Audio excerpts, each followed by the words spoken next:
முழங்கால் வலி, நீ ஜாயின்ஸ் பெயின். உங்களுக்கு லிகமெண்ட் டேர் ஆயிருக்குன்னு ரிப்போர்ட் கொடுத்துருக்காங்களா, சொல்லியிருக்காங்களா? இந்த பதிவு உங்களுக்கானது.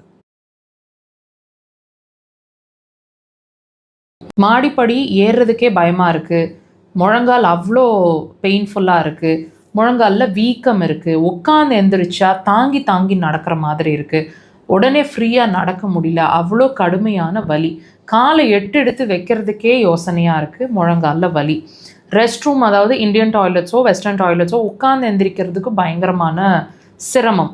இந்த மாதிரி சிரமங்களில் அதாவது உங்கள் முழங்கால் வலியோட ரொம்ப அவஸ்தைப்பட்டுட்ருக்கீங்க, வீக்கத்தோட அப்படின்னு சொன்னால் இதுக்கு என்ன காரணம்? இது ஏன் அந்த வலியை நமக்கு உணர்த்திட்டே இருக்குது? ஏன் அந்த வலியை இன்க்ரீஸ் பண்ணி உணர்த்திட்டே இருக்குது? இதுக்கு என்ன தான் தீர்வு? மருந்துகள் எடுக்கிற வரைக்கும் அந்த வலி தெரிய மாட்டேங்குது, உணர முடியல. மருந்துகள்ல இருந்து வெளியே வந்தால் மறுபடியும் அந்த வலியை பயங்கரமாக உணர்றோம்.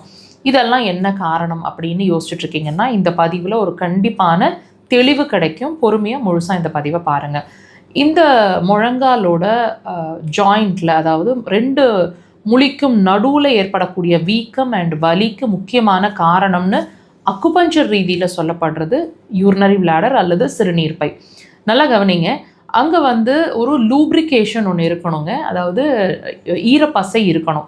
அது ட்ரை ஆகிறதுனால ஏற்படக்கூடிய உராய்வு தன்மையினால் வரக்கூடிய வீக்கம், வலி. ஸோ இந்த கால்சியம் அதாவது தேஞ்சிருச்சுன்னு சொல்லுவாங்க இல்லைங்களா, எலும்பு தேஞ்சு போச்சு அப்படின்னு சொல்லுவாங்க. அது என்ன காரணம்னா இந்த கம்ப்ரெஷன் அப்படிங்கிற ஒரு காரணத்தினால தான். ஸோ இது ஏற்படுறதுக்கு யூரினரி பிளாடர் அண்ட் கிட்னி ரெண்டு ஆர்கனும் ரெஸ்பான்சிபிள். நீர் சார்ந்த விஷயம் அப்படிங்கிறது ரெஸ்பான்சிபிள்னு சொல்லப்படுது. இப்போது இதை எப்படி நம்ம கன்ஃபார்ம் பண்ணிக்கலாம்? இப்போ உங்களுக்கு வலியில் இருக்கீங்க, சில மாதங்களா வருஷங்களா வலியில் இருக்கீங்கன்னா நான் சொல்கிற கம்ப்ளைண்ட்ஸையும் வாட்ச் பண்ணி பாருங்கள். இந்த வலி வந்துச்சு இல்லைங்களா, இதுக்கு கொஞ்ச நாள் ஒரு 3 மாதம் 6 மாதம் முன்னாடியிலிருந்தே நீர் சார்ந்த பிரச்சனை, கண்டிப்பாக யூரின் சார்ந்த பிரச்சனை இருக்கணும். அதிகமாக யூரின் போயிட்டுருப்பீங்க அல்லது குறைவாக யூரின் போயிட்டுருப்பீங்க.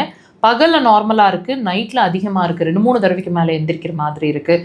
மனசில் பயம் அப்படிங்கிறது திடீர்னு ஜாஸ்தியான மாதிரி இருக்குது. கான்ஃபிடென்ஸே இல்லை, என்னால் இது முடியுமான்னு என்னாலேயே நம்ப முடியல, தயக்கம் அதிகமாக இருக்குது, முடி நிறையா கொட்டிகிட்டு இருக்கிற மாதிரி இருக்குது, இடுப்பு வலி இருக்குது, இடுப்பு கீழே தெம்பு இல்லாமல் இருக்குது. ஸோ இந்த மாதிரி விஷயங்களை கண்டிப்பான முறையில் வாட்ச் பண்ணியிருப்பீங்க. யூரின் எரிச்சலும் இருக்கும், ஃப்ரீக்வன்சி, அர்ஜென்சி அதாவது அடிக்கடி யூரின் போகிற மாதிரி. தயவுசெய்து வாட்ச் பண்ணுங்கள். இதுக்கும் உங்களோட பிரச்சனைக்கும் டெஃபினட்டான சம்மந்தம். கண்டிப்பாக அக்குபஞ்சர் ட்ரை பண்ணுங்கள், ஒரு கம்ப்ளீட் சொல்யூஷன்.